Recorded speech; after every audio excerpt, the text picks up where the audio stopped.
أهلا بيكم. في تحليل النهاردة هندخل في تفاصيل خطة الأهلي لماتش العودة الحاسم ضد الترجي. ماتش ما فيهوش أنصاف حلول. يا ترى إيه هي الأسلحة اللي الأهلي مجهزها عشان يرجع في النتيجة؟ يعني الظروف دي كلها بتخلي الأهلي في موقف صعب جدا. طيب، إيه بقى الخطة اللي الفريق محضرها عشان يعدي الموقف ده ويكمل في البطولة؟ يلا بينا نشوف. طيب قبل ما ندخل في تفاصيل التكتيك واللعب جوه الملعب، في عاصفة تانية خالص الأهلي بيواجهها بره الملعب، ودي مهمة قوي عشان نفهم الصورة كاملة. الماتش ده يعني ظروفه مش طبيعية خالص. الموضوع كله متأثر بقرارات من الكاف، قرارات بصراحة ناس كتير شايفة إنها مش عادلة خالص. المقولة دي يعني بتلخص إحساس ناس كتير ناحية اللي حصل. الأهلي يقدم استئناف عشان عقوبة الجمهور، وببساطة الاستئناف ده كأنه اترفض من غير ما حد يسمع، والنتيجة الفريق مضطر يلعب ماتش مصيري زي ده في استاد مفهوش ولا مشجع. يعني الخلاصة هنا إيه؟ إن الأهلي مش بيلعب ضد الترجي وبس، لا الموضوع أكبر من كده بكتير. الفريق بيواجه زي ما بنقول جبل من المشاكل، هيلعب من غير جمهوره، الحكم اللي متعين عليه كلام كتير، وفي إحساس عام إن الكاف مش واقف معاه. دي كلها ضغوطات رهيبة. طيب سيبنا من اللي بره الملعب وتعالوا ندخل بقى للمستطيل الأخضر نفسه ونشوف الخطة التكتيكية شكلها إيه. كل المحللين تقريبا أجمعوا على حاجة واحدة: الأهلي لازم يبدأ الماتش بضغط هجومي كاسح. الفكرة كلها إنك تسجل هدف بدري، هدف يلخبط كل حسابات الترجي ويخليهم يضطروا يغيروا طريقتهم الدفاعية اللي جايين بيها.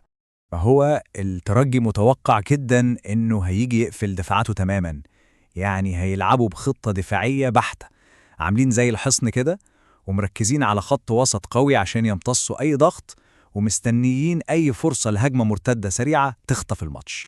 وهنا بقى النقطة الذكية: الخطة دي مش عشوائية. السلاحين دول، التسديد من بعيد والكرات العرضية، بيضربوا بالظبط في نقطة ضعف واضحة عند حارس الترجي بشير بن سعيد.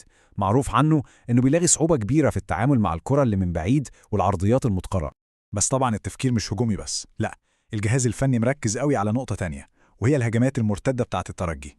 في تحذير شديد للعيبة من خطورة الثلاثي الهجومي بتاعهم، وإنهم لازم أول ما الكرة تتقطع منهم يضغطوا فورا عشان يسترجعوها، لأن غلطة واحدة في المرتدات دي ممكن تضيع الماتش.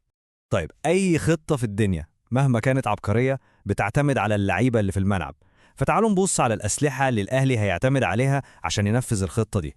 وأول خبر يطمن هو جاهزية زيزو. اللاعب رجع من الإصابة وجاهز 100%. وجوده ده لوحده بيدي قوة كبيرة جدا للخطة الهجومية اللي بنتكلم عليها. وهنا بنشوف إزاي الأدوار متوزعة بذكاء، يعني مش مجرد لعب وخلاص. تريزيجيه واخد تعليمات معينة إزاي يتعامل مع المدافع بتاعه. حسين الشحات غير دوره الفني وسرعته، عليه كمان دور نفسي إنه يشحن اللعيبة.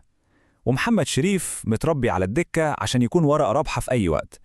ده بيورينا إن التجهيز مش بس فني، ده نفسي وتكتيكي كمان.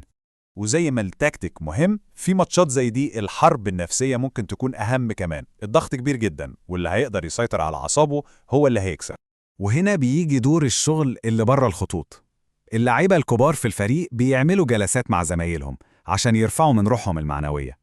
الإدارة موجودة كل يوم في التمرين عشان تدعمهم. والأهم، في تعليمات واضحة من مدير الكورة: انسوا الحكم تماماً، ركزوا في الملعب وبس. الهدف هو إن تركيز الفريق كله يكون في تنفيذ الخطة وتسجيل الأهداف. والنقطة دي بتلخص أهمية أول هدف في الماتش. لو الأهلي اللي سجله، الترجي هيضطر يفتح ملعبه ويهاجم، وده اللي الأهلي عايزه. لكن لو العكس حصل والترجي اللي سجل، المهمة هتبقى أصعب بكتير، والأهلي هيكون محتاج يسجل 3 أهداف. ده غير إن ده هيخدم خطة الترجي في المرتدات بالظبط. في الآخر خالص، وبعد كل الكلام عن التكتيك والخطط والضغوطات، بيفضل سؤال واحد بس: هل شخصية البطل، الروح اللي معروف بيها الأهلي، هتقدر تتغلب على كل ده؟ الماتش ده مش مجرد 90 دقيقة، ده اختبار حقيقي لمعدن الفريق.